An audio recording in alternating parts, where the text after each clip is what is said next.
And Shane, I reckon before we wrap this episode up, we've actually left not a huge window in between recording episodes this time round, but I'm sure we've both seen a handful of films.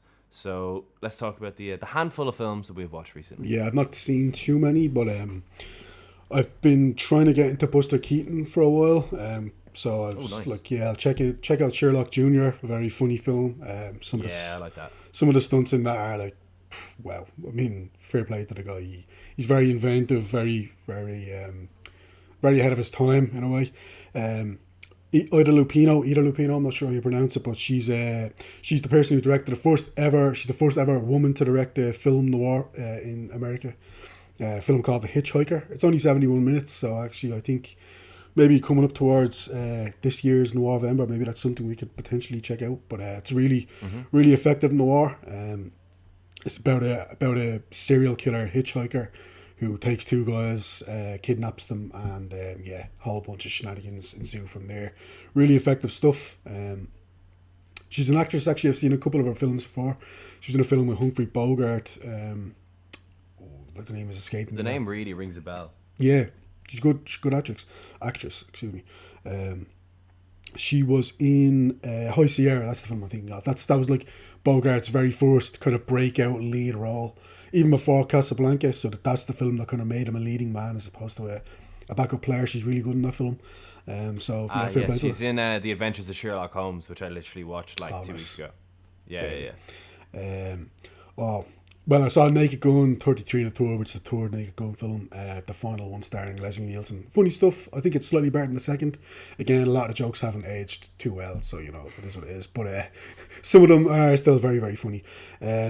Close Encounters of the Third Kind is a Spielberg film I've been wanting to watch for a long time. Oh boy, this is like top two Spielberg for me. I absolutely adored this film. The final act will live long in the memory. It's like E.T. meets Arrival with like it's just a whole bunch of Spielberg magic sprinkled in Mm-hmm. there, like the whole Amblin-esque energy. But then it's also really dark at times. Richard Dreyfuss really goes for it. Like he has a talk about a psychological kind of decline, a psychological kind of descent into like madness, if you want to call it that. The guy properly goes for it. It's so memorable. I don't want to spoil too much about what happens in the film, but I was absolutely blown away by it.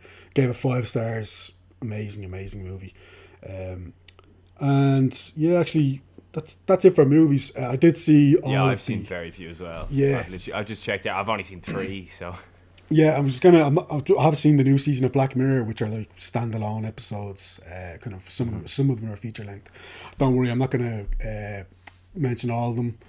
Um, it's a Black Mirror season. There's going to be some episodes better than others. You know what I mean? I think that's the case with any anthology show, to be honest. If I'd pick one that I just want to single out for kind of praise, it would be an episode called Eulogy, starring the incredible Paul Giamatti, one of my favorite actors.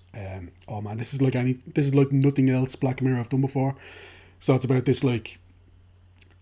Obviously, it's about tech, Black Mirror, but it's about this kind of system that's been designed where when someone passes away, you can get in touch with their loved ones or people who knew them, and it's this AI which has been designed to gather up all of these people's different memories and recollections of this person, and then at the memorial service or funeral, whatever it is, on the day, they can actually lock in and kind of see the best moments of this person's life in a way.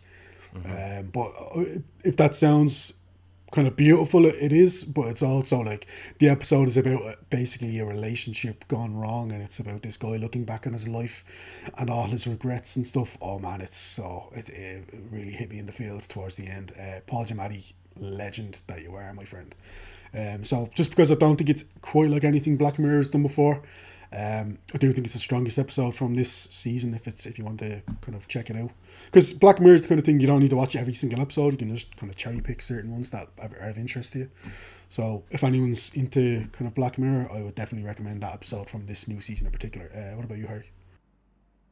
yeah. So I saw three films since we last recorded. They are all films I could talk about for quite a while. First of all, I say finally, I watched Police Story 3 Super Cop. Oh my god. As a result of this movie, I know I last time, or maybe it was the time before, I went on a tirade about how Jackie Chan is the greatest action star in the history of the genre, and that he always manages to make his third acts incredible. This is like maybe the best third act I've seen of his so far. It is insane. I'm not going to spoil too much, but just know that it involves a helicopter, a rope ladder hanging from it, him jumping from skyscrapers, and a moving train. And because it's Hong Kong, there's no... I watched the behind the scenes because I have the 4K of it from Eureka Films. I watched the behind the scenes interview with Jackie Chan, and he was saying that with the rope ladder and the helicopter, they would literally, because they were flying through the city that they were shooting in Malaysia, in this helicopter with Jackie Chan dangling from a rope ladder underneath the helicopter. He was saying that in order for them to actually get this to work, he had to attach his hands to the rope ladder with a wire that he didn't trust, because he just didn't trust the guy who made it, so he was holding on for dear life. And it was a 10-minute flight for the helicopter from the field that he was hanging on from to the city centre where they were actually shooting it. So he was just dangling from a helicopter for 10 minutes before they even started rolling the fucking cameras. And then he's doing all these insane flying around buildings and stuff, and then the train stuff happens, which just elevates that third act to a whole other level. Michelle Yeoh is so good in this film. Legend. It is a crime that Michelle Yeoh and Jackie Chan, because they are mates, it is a crime that they didn't do more films together, because they work so well together. And oh my god, it is so great. It is one of my favorite trilogies ever. I have it on my DVD. I want to check it out. Yeah, I remember you saying I adore that trilogy so much. And as well, this is actually doing such a disservice that I've forgotten the character's name, because that actually, it's Maggie Cheung's character, May. Yeah, Maggie Cheung, incredible actress, but May gets put through the ringer in this trilogy. She is the most, God love her, she's the most disrespected character in all three films. It's probably like most people's biggest gripe. Sounds like OJ from the Naked Gun trilogy. That is, I'm not gonna. Yeah. I do know the OJ jokes in the Naked Gun trilogy. I haven't seen it yet, but she just can't catch a break, and she never gets her win back. She's basically a jobber in the trilogy, despite being the main character's girlfriend. She just nothing ever goes her way, and God, does she get dunked on in this movie in particular. She has a horrible time. Yeah. And she's not even written to be a bad person or anything. Just bad stuff constantly happens to her. And then, like, she doesn't actually get to get revenge or anything. It just happens. Yeah, it's terrible. And yeah, Jackie Chan's character is a terrible boyfriend. But he's an incredible super cop. So you got to give him flowers where he's due. I then watched Santo versus the Infernal Men, because on my Enter Santo 2 movie set that I got from Indicator Films, I only watched Santo versus Evil Brain, which is the first El Santo movie. El Santo, for those of you who don't know, was a luchador in the 1960s who did action films and horror films in Mexico. He was a huge box office draw, but he wasn't to begin with, because he is barely in this film either. He's actually in this film less than Santo versus Evil Brain, and that was my biggest complaint about that movie. This movie fucking sucks. It is a terrible, terrible movie. It makes no sense. We follow a incredibly boring detective played by the guy who played Evil Brain in the previous one. He is so boring, and unfortunately for this film's audience, myself included, you're sat there waiting for Santo to come, but for some reason, Santo is a detective, obviously in full lucha gear, shirtless and everything. That's not the stupid part about this movie. The stupid part is he spends the whole movie swimming in the sea, so he only fights the bad guys when they get to the dock. So if there's any crimes happening in the city, we are just supposed to expect this boring detective to go there because Santo's too busy going for a paddle. But for some reason, these idiots keep meeting at the dock. And then Santo just emerges from the water, head to toe, just in his lucha gear, drenched, punches a few guys, and then just hops back into the water to pick up a bit of litter. I'm not joking. There's one point where he's beating up bad guys and he beats them up, and then instead of doing anything with the information he's heard, he spots a cigarette pack that's floating in the sea, so he jumps in to get rid of the litter. And then we don't see him for like 25 minutes, and it's not a very long it's like a 71-minute film. Like, so stupid. Such a stupid film. Yeah, it's a Santo film, but they had not mastered the art of the Santo film 2 films into his career. And then, finally, the third film I watched is a film that I was not expecting to like as much as I did.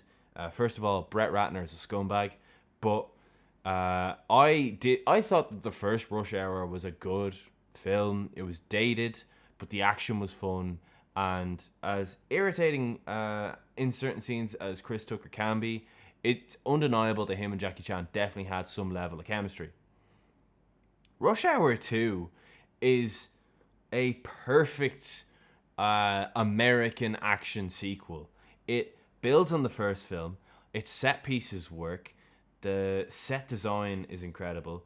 Jackie Chan's stunts they're not Hong Kong Jackie Chan, but bear in mind, this is the 2000s. This is when Jackie wasn't really allowed to do a lot of things. Some of the stuff he does in this film is incredible. Again, in the same way where the Santo film, you don't get nearly enough Santo, you get the perfect amount of Jackie Chan in this film, because while Chris Tucker is being all silly and stupid and whatever and getting beaten up by the bad guys, yeah, Jackie Chan's doing crazy flips and kicking people and backflipping over sofas and carpets. And the one that I couldn't get my head over was when he does that dive through the tiny little, and they showed it in the credits how many attempts he took for him to get it right. But the little gap where obviously the teller in the casino will be taking money and giving it to people, Jackie Chan does a dive feet first, not head first, where he slides through that tiny little gap. It looked impossible. And then obviously they show in the credits it took him about 40 fucking goes because it was bordering on impossible to actually pull that stunt off. Because he's Jackie Chan, he does it. Yeah, that film, I did not expect to enjoy it as much as I did. I am waiting. I have about, genuinely, one came today, which I'll definitely watch tonight. I have about 17 or 18 Jackie Chan and Bruce Lee films on the way. So I was like, I really want to watch something, and Netflix have the Rush Hour sequels. Yeah. So I was like, right, give me Rush Hour 2. I was so pleasantly surprised. I really think, as far as, not to diss American action movies, but the incredible ones are few and far between. But this is a very, very, very good American action sequel that I thoroughly enjoyed. But Brett Ratner is a scumbag.